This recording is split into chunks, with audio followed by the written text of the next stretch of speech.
Thank you very much. It's too loud?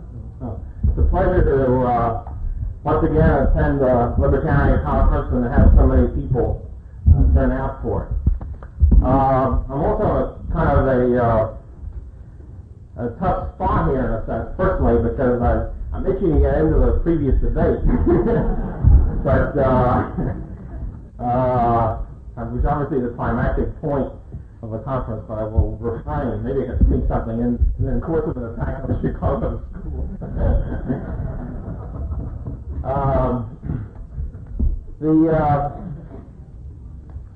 The basic problem, I think, the fundamental basic problem with Chicago, well, first place, if you ask the average person, the average intellectual or reader of Time magazine or whatever, about free market economics, if he knows anything about it at all, he will identify it with Milton Friedman or other Chicago economists. So they have sort of preempted the field of free market economics in this country. One way they're able to do this, they have a very strong sectarian sense, which I don't blame them for particularly, but they have it, and so that they push each other into positions and get each other jobs, that sort of thing. So they have a strong sense of intra-Chicago solidarity.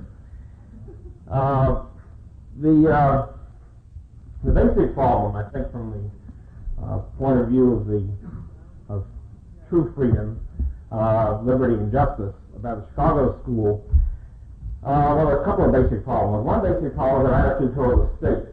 They regard the state as an equivalent arm of social action. In other words, you've got the market out here, you've got voluntary clubs out there, and you've got the state over here, and they're all about the same.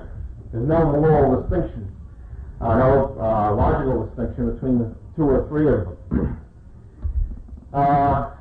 So that the Chicago Light is never against government action because it's immoral or criminal or whatever. He considers it another social tool of government. Well, when you look at each situation ad hoc, should the government build steel plants? Well, we look at the situation, we examine the statistical correlations, etc., and we usually wind up with the conclusion that they shouldn't because it's less efficient than the market doing it.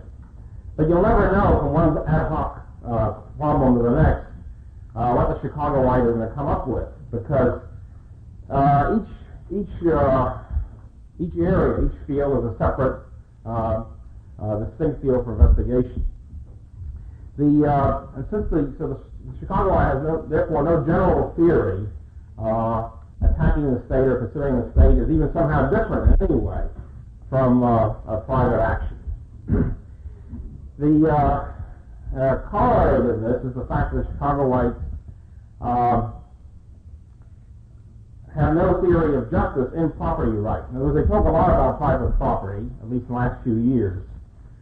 But their view of private property is purely instrumental. In other words, government decides who should get this property. Better, in other words, they arrive at it from the point of view of social efficiency, in quotes. I personally don't think there is such a concept of social efficiency.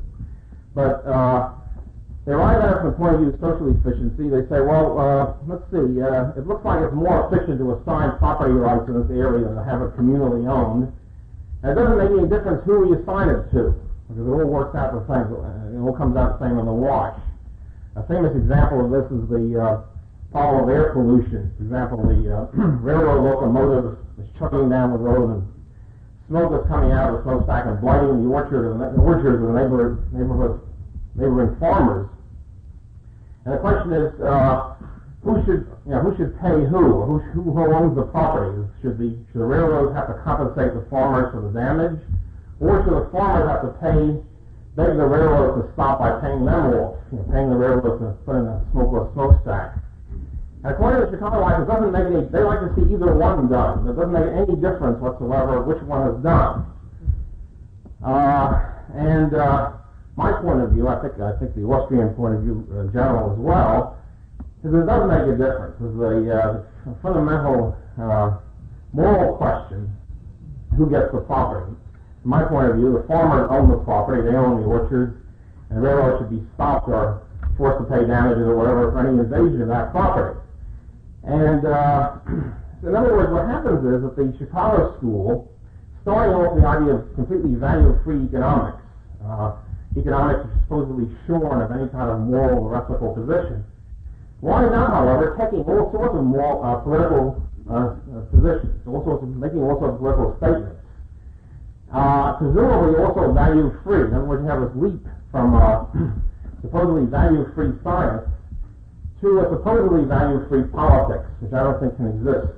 And it's done on various bases. One of us say the state is some sort of a neutral tool, and two, the concept of so-called social efficiency in some way. It's more efficient to have government do such and such, or to have private do such and such. From my point of view, if they really want to be value-free, then they should make no statements about politics at all. They should shut up about politics. But of course they don't. Particularly glaring example of this is the question of taxes, which of course is a key element in government operations. I have to say here for my fellow Austrians, the Austrians have been very weak on tax theory also. They really have very little to say about theory of taxes.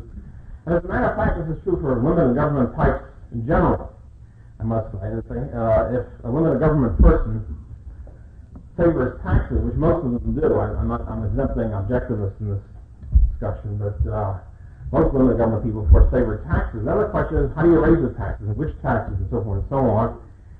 And what are the justifications for this or that, and it gets pretty dicey.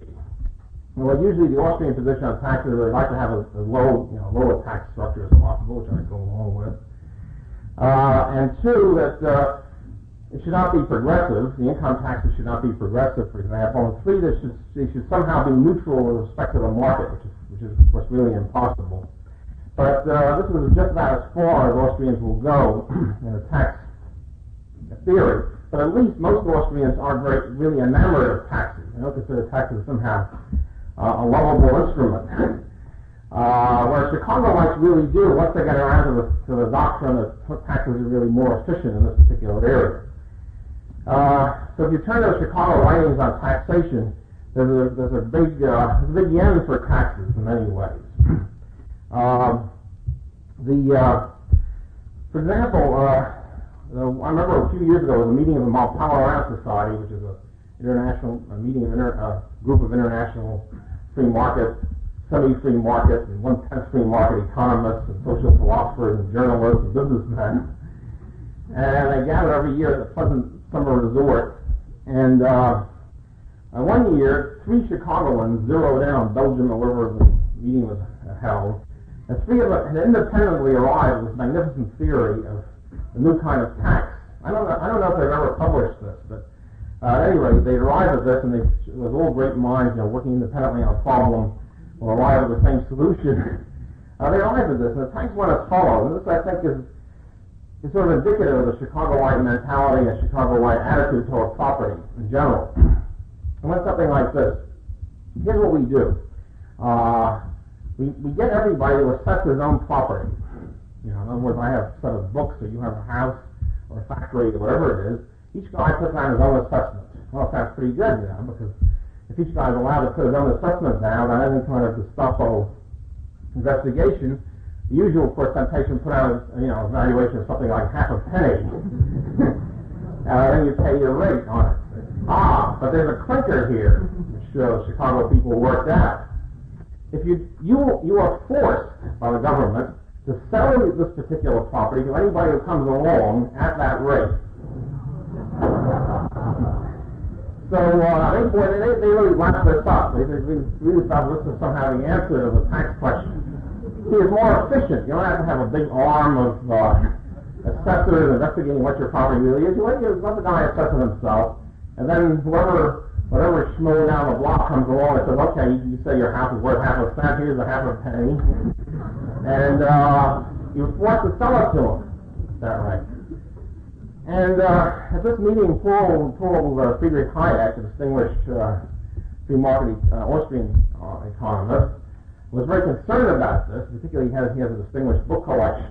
And he said, well, my God, this means that if I if I value the books, my books, at the going price, let's say, it means that I would be forced to sell it to anybody. And this means, of course, if I value the book very highly, I have to put an enormous assessment on it. See, in other words, especially if you know that some people have to get you, they want to destroy your book. You have to put an assessment of $10 billion in your book collection. Which means you have to pay, $100,000 a year, or whatever the property tax will be, which you might not have. So of course, the Chicago answer, what about my books? Hayek, poor Hayek said, and of course, the Chicago answer was a tough on your books. I think this really sums up the Chicago position on taxes. It's a position of brutal indifference to genuine property right, and a desire to clean up the state. In other words, make the state as efficient as possible. See, the thing is, the Chicago people look, for example, the notorious Friedman negative income tax, which I don't know if I want to go into at length, but at any rate, Friedman looks around at the welfare system. It's a big mess, right? No question about that. I think anybody would argue about this. Every city, every state, every region has its own crazy system, etc., and it's inefficient, and there are all sorts of bureaucrats who get papers lost and things of that sort. There's a lot of red tape to get into it. So the theory is you make it more efficient.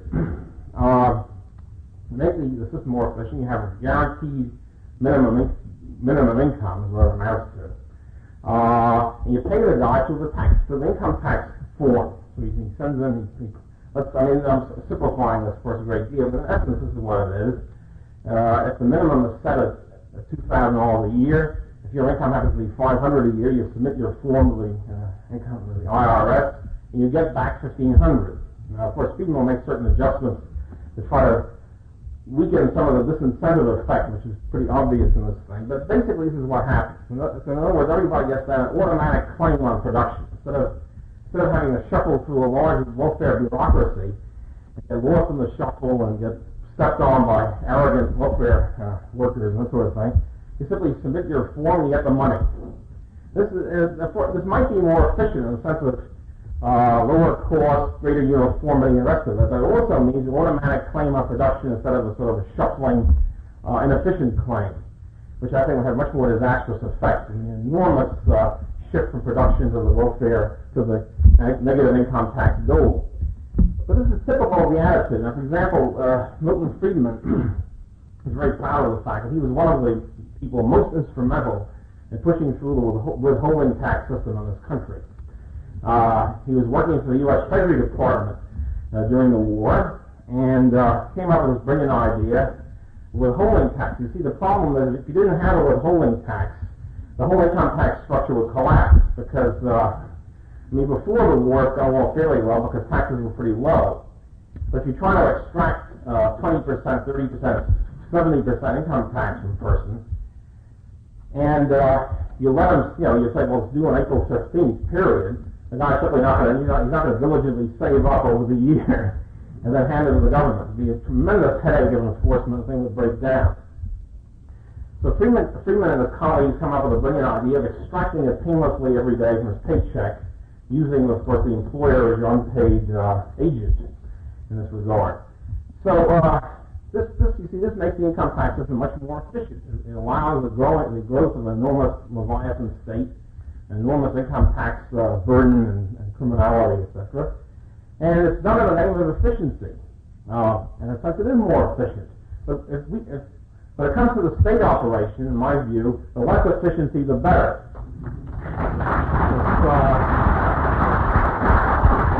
It's like talking about the operations of a criminal gang. You don't want them to be efficient. You don't want them to know exactly where the bank safe is and how to get it going. You want them to be bumblers like these Italian comedies. As a matter of fact, there's a great story about, I don't know if it's apocryphal or not, it's a great story anyway, about Charles F. Kettering, a distinguished free market industrialist. And he was trying to cheer up a friend of his who was in the hospital. And his friend, of course, as Kettering was, were complaining about the growth of government, how terrible it was, and so forth and so on. And finally Kettering said, cheer up, Jim. thank God that we don't get as much government as we pay for. Which I think sums up the question of efficiency. If you're going to have the tax burden, at least let the money leak out along the way so you don't have an efficient juggernaut coming to oppress you. And this is essentially what the Chicago-wide position does. The Chicago-wide is a technician. He's an economic technician. Society, in quotes, sets the ends for which he's working, and that means the state, as a so-called representative of society, sets the ends. And the Chicago-wide is a technical advisor. You know, how do you, something like these Rand Corporation types, trying to decide where's the most efficient place to place the A-bomb or whatever. Where's the most efficient pinpoint? How do you fix the state up so it's more efficient in its job of taxing and governing and subsidizing and whatever? And I think that's essentially what the Chicago-wide position amounts to.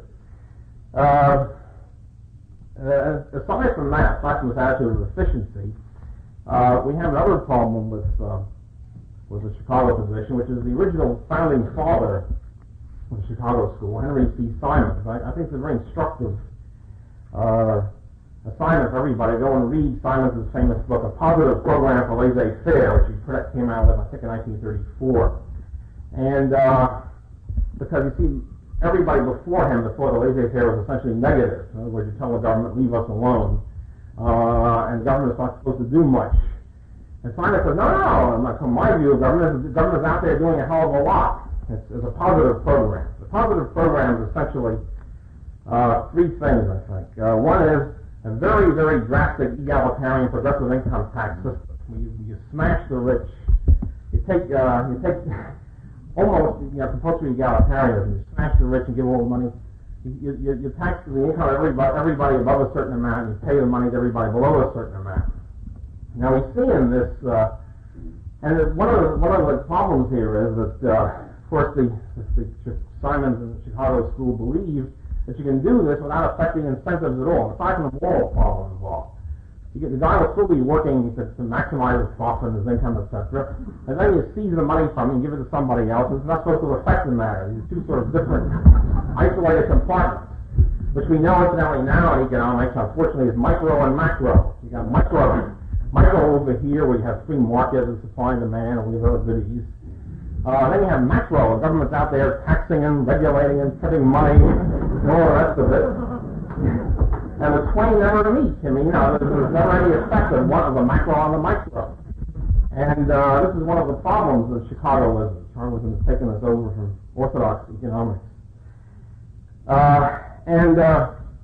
you have this very drastic progressive income tax set up.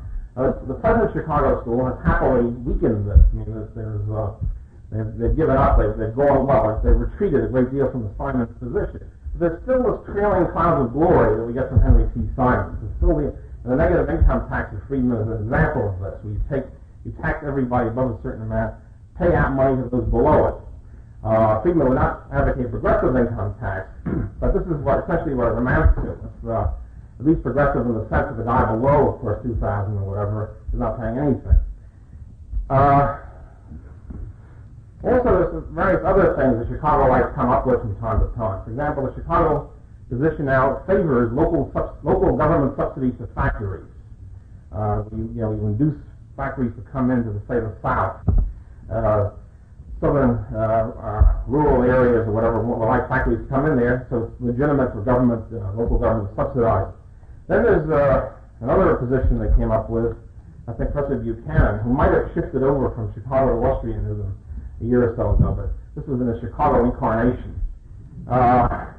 Buchanan was worried about the external diseconomies again, and the so-called neighborhood effect of crowding and noise and all that, say in Los Angeles. I think he conceived the idea when he was a visiting professor at UCLA. He began to worry about urban growth and noise and congestion. Before that, he'd been in Charlottesville, Virginia, but didn't have much of this problem. And he said, well, let's see, there's three ways to handle this. One is you can enforce property rights. For example, you can enforce the property right against noise invasion of your property or against air pollution against your lungs. And you quickly dismiss that. Well, it's just utopian. Dismiss that very quickly. That's out. The second thing you can do, which he really pumped for, is the ideal solution. Is to set up a migration barrier in California, not permitting any outlander to have to move to California from the Middle West or wherever, or to set up immigration barriers in New York. And he sighed and he said, well, he admits that's unconstitutional and probably wouldn't be able to amend the Constitution to permit immigration barriers within the country. So for the third best approximation, he pumps for the idea of taxing the people in Chicago, Los Angeles, and New York, and using that money to subsidize Appalachia and other rural areas in order to keep them there so they wouldn't create headaches by migrating to the cities. That's a typical Chicagoite solution. Whatever it is, whatever we may say about it, has nothing to do with free markets. It's pretty clear. There are other examples of this point of view toward taxes and ad hoc solutions. There's the Friedman position, for example, about air pollution, water pollution. I don't want to get into technicalities of that, the whole pollution question here, but the point is that their solution to it is a typical ad hoc utilitarian thing. Well, we decide, we meaning the government, of course, we decide how much pollution we want as opposed to how much industrial progress we want, how much we balance the factories as against the lung cancer or emphysema. We get some kind of a measure of social cost versus social benefit, and then we tax the industries up to the pollution, up to this level. So we make sure that they only pollute a certain amount and not more than the social benefit outweighing the social cost outweighing the social benefit. But the Austrian position is there's no such thing as social cost and social benefit. There are only individual costs and benefits, which you can't measure one against the other. But at any rate, this is, again, a typical situation. The government sits there in its wisdom and decides its values, which is supposed to represent the public as a whole in some way, some obscure manner, and then this is imposed upon everybody in society through the tax subsidy adjustment. There's also, I thought I mentioned Simon's three great positive functions for government. One of them was to smash everybody making over 5,000 or 10,000, whatever thing is per year.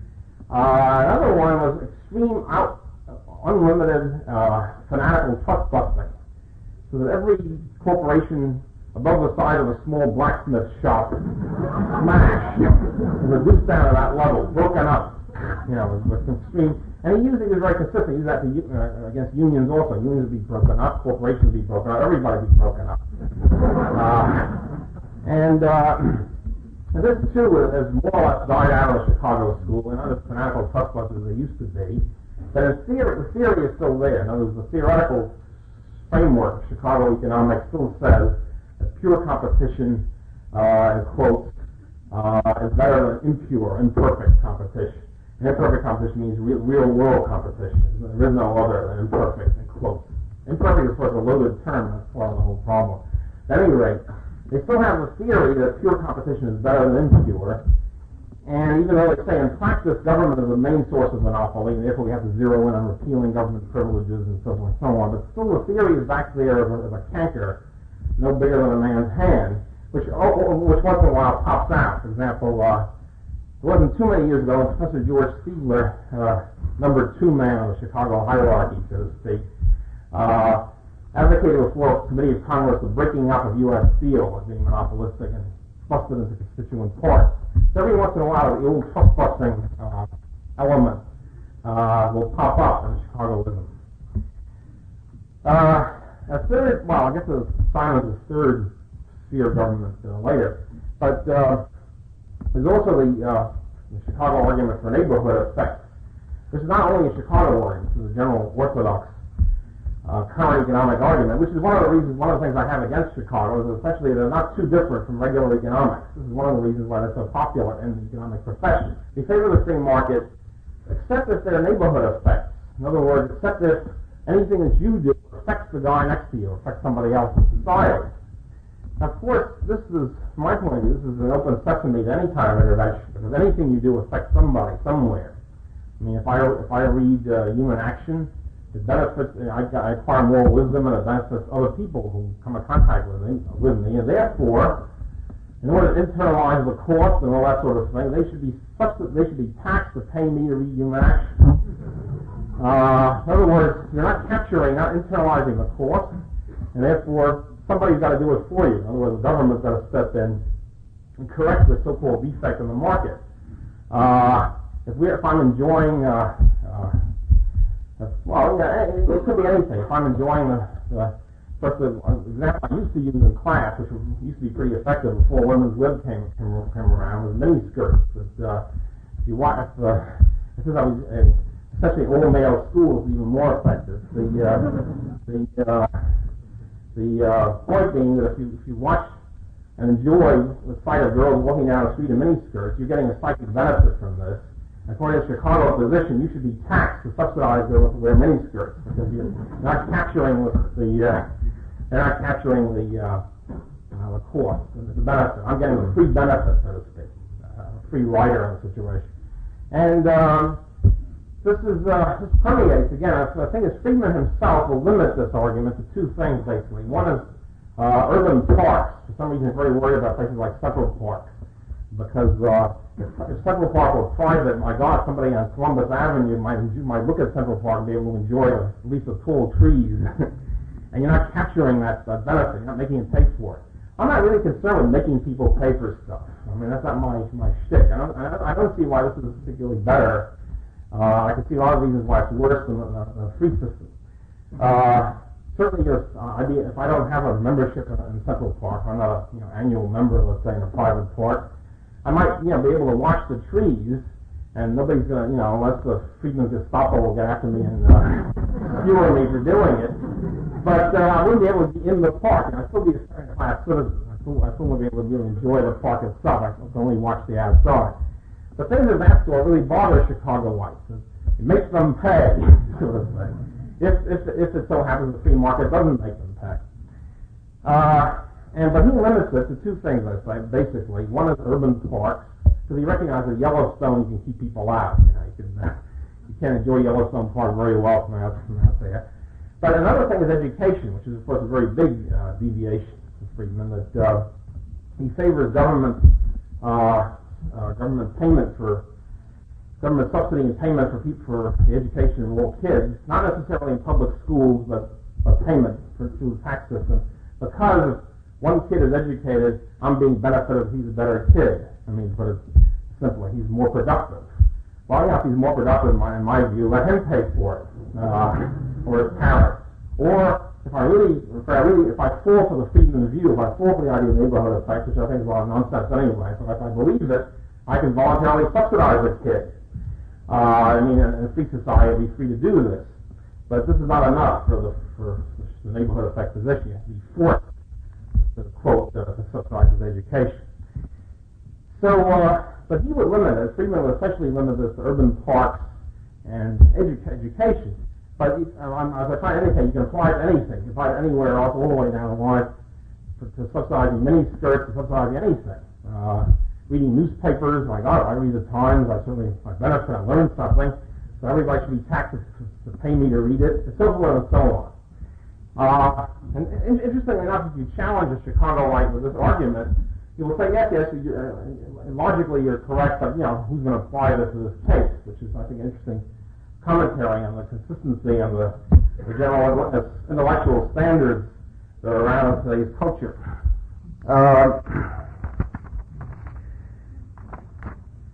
So the neighborhood effect, I say, is a big, leaves a hole in the defense of the market big enough for a Mack truck to ride into. And those people on the left were smart enough to realize this and, of course, take full advantage of the neighborhood effect gap. Another problem is, I mentioned neighborhood effect. I mentioned negative income tax. I think it would be a total disaster. I hope that the President, in Congress right now, is a left-right coalition, a very peculiar sort, against the family assistance plan, as it's called, essentially the Friedman plan. Leftists want to go further, and right-wingers don't want to go that far. And this plan was able to block. This coalition was able to block the thing last year. I don't know if it'll have the same effect this year. Anyway, I foresee a fantastic disincentive effect of enormous proportions. To put it briefly, wherever you set the floor, let's say you set the floor at 2,000, that means that the guy making $2,100 a year becomes to get rather disgruntled and rather edgy by the whole setup. But he is paying taxes to support those lazy bums out of block who are making zero and are now getting $2,000 from the government. He's getting nothing from the government. So in other words, his marginal return over and above the guys on the dole, the guaranteed dole, is $100 per year. He's working 40 hours a week or whatever, getting a net return of 100 from this work. I think there's going to be strong inclination for him to drop out and receive the 2,000. And as he drops out, this is what true for people making 2,100, 2,200, 2,800, 3,000, etc., etc. As these guys drop out, this of course will add more people on the dole. The cost will go up. The tax cost on the people still working will keep going up, and this will induce more people to leave the working and go on the dole. So you have a fantastic vicious circle. Now the cost estimates that Friedman and other people have given about how much this thing would amount to per year seem pretty reasonable. 10 billion or whatever it is. Since the budget goes up about $20 billion every year anyway, you can say, well, man, why not devote $10 billion to this? But all these cost estimates assume that everybody will keep working in the same intensity and degree as they do now, which of course is the clinker in the whole argument. It's the question-begging clinker. The point is they will not keep working unless they're complete dolts. They will join the automatic dole, the automatic 2,000. There will be no stigma attached to it. It's one of the things that the Friedmanites are concerned with. You got to remove the stigma from being on welfare. Okay, the stigma is removed, everybody gets on it. And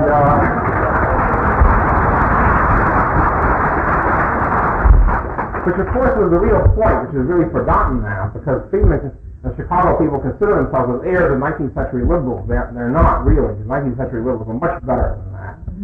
And the reason why the 19th century liberals were in favor of the stigma and crummy workhouses with, the ceilings falling down every once in a while, things of that sort, was precisely because they wanted to have a strong negative incentive for people not to go on welfare. And so this was the real point. This has been forgotten in the present so-called free market people.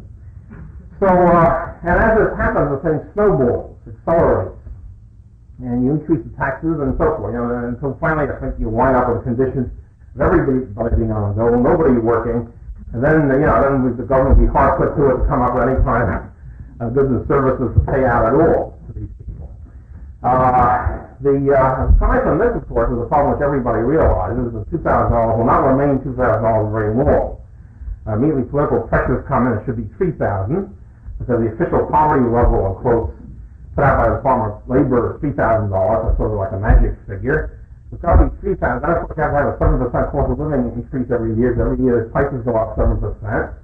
And then so the thing sort of escalates. The floor will keep escalating in addition to everything else. So I foresee complete disaster if the negative income tax guaranteed income goes through. So that's one big area, clinker area. The free market solution, or the libertarian solution to the welfare question, of course, is that, and there's several steps. One is that free market capitalism is the thing which eliminates poverty, which has brought us up from the caves to the present system, which has created the Industrial Revolution and so forth. And secondly, that whatever poverty does exist can be aided by voluntary effort, either self-help, short-term programs, community help programs, or whatever. All of which, since voluntary agencies, for example, do not have the unlimited funds that the state has, all of which will necessarily be based on the idea of helping people to help themselves, to get them on their feet, which again was a 19th century view of private charity, voluntary charity. And of course, also the values of the public, the values of the groups on welfare come in here. There's a charming article, I don't know how many people saw it, in the New York Times, I think, about a year ago, about the Albanian population in New York City. I didn't know there were any Albanians in New York City, but there are. And they just set up their first Albanian church anywhere in the world. That's how many churches outlawed in Albania. So And the Albanians are very, very poor. There are no wealthy Albanians in New York. There's probably no wealthy Albanians anywhere. Anyway, it's certainly not in New York. And Albanians are very poor, and the Albanian spokesman was saying, "Oh, I know Albanians on welfare, period." They said, "How come it's a very poor group?" Well, he said Albanians regard being on welfare as begging on the street, and they refuse to beg, period. And they manage it so they don't get on welfare. So cultural values, social attitudes, etc., also enter the equation. At any rate, going on to the third big Simon Chicago deviation from the free market, there's the whole money government spending area. Essentially, somebody said recently in an article about the Chicago School, the reason why they didn't become Keynesians is that they were Keynesians before Keynes ever wrote. So they didn't fall under the sway of the Keynesian revolution. During the early 1930s, they were considered leftish, radical, socialistic by the Chicago School, by the rest of the profession, because they advocated enormous public works during recessions, inflationary credit, going off the gold standard, and so forth and so on. And these people, these old-line economists, classical economists, were correct. They were socialistic in that sense. But what happens, of course, the rest of the economic profession has moved much more socialistic since then, so they look like free marketeers at this point. But their position still remains basically the same. And that is that the government, the job of the government, in the first place, is supposed to have, the government is supposed to have absolute control of the monetary system, absolute dictation over money. And the way you get absolute dictation over money is to abolish gold altogether, or silver, or any other commodity, and make money the legal ticket put out by the government, by the Treasury. The Treasury puts out a ticket, or the Federal Reserve Board puts out a ticket saying $1 or $10. You make that money and nothing else. So this means that this money is another of the market economy. This is the single most important commodity or element in the economy, since money participates in every exchange that you ever make in the system. This means if you allow government total control of money, you allow government really total control of the whole system. You've given up before you've even started. And this is what the Chicagoites advocate doing. Chicago's position on money is to cut all, even present tenuous. Right now we have a very tenuous and ridiculous, but still there, length of international gold. They would cut it completely and have freely fluctuating exchange rates between the dollar and other currencies, which puts the absolute control of the money demand completely in the hands of the state without even the balance of payments check. Now, at least once in a while, we have a balance of payments crisis. This puts a limit on government inflation of money. But the Chicago School would be no limit. The only limit would be Milton Friedman telling them, please don't inflate more than 3% per year money supply. In other words, Friedman admonishing, hectoring, and haranguing the Federal Reserve System. Now you're inflating too much. Now you're inflating too little. You should only inflate 3%, 4%. It keeps changing the figures. It was something like 3 to 4% per year. And what is there to prevent? What is there to force or compel or impel the Federal Reserve System to do this? Nothing. Just Friedman. I mean, in other words, you give all power to the central government, all power over money. Then you try to tell them, please limit the inflation. You don't want too much. And I think this is a ridiculous way to proceed, but it's a way, again, which is consistent with the Chicago position of being sort of technical advisors to the state. You give all power to the state, and you advise them technically, no, you shouldn't do that because it's inefficient, it messes this thing up here and there, please don't do that. It's sort of like the advisor of the court of Caligula or whatever. Don't burn this city because it's reducing the gross national product or whatever the advice is. It's not going to be very effective. My prediction. Mr. Friedman is interested in social prediction, so the key to truth. Our prediction is not going to work, and it hasn't. The reason why Friedman wants a 2 to 3% per year inflation, I guess to be rather technical, I don't want to get into that, but basically it's the old Chicago Simon's position of stabilizing the price level. The price level should remain constant.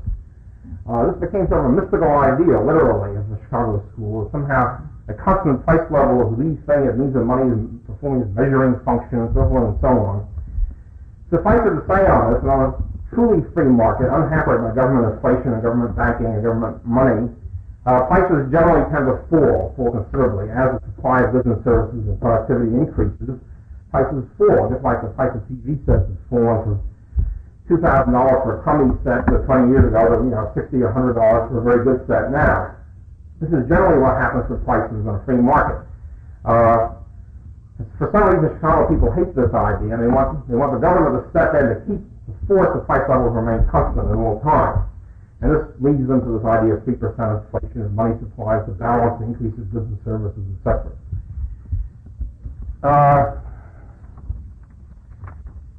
There's also a difference in business cycle theory, but I don't, again, get a little technical to go into that. Again, I just want to say that there's a bit of confusion among some people because both Friedman and the Austrians agree that the Federal Reserve System was responsible for the 1929 Depression.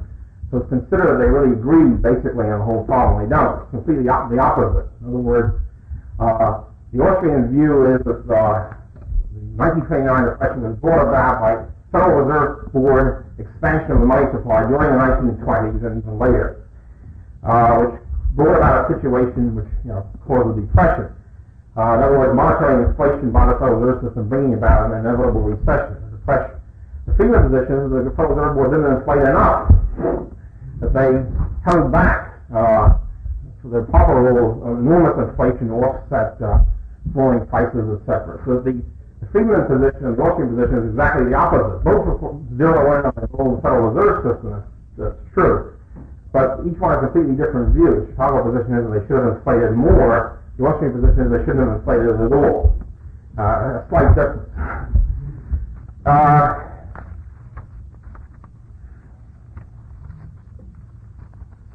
I think that more or less sums up at least the political economy distinction. There are all sorts of methodological and philosophical critiques I can make of Chicago school. I think they're in a sense worse philosophically than they are even in politics.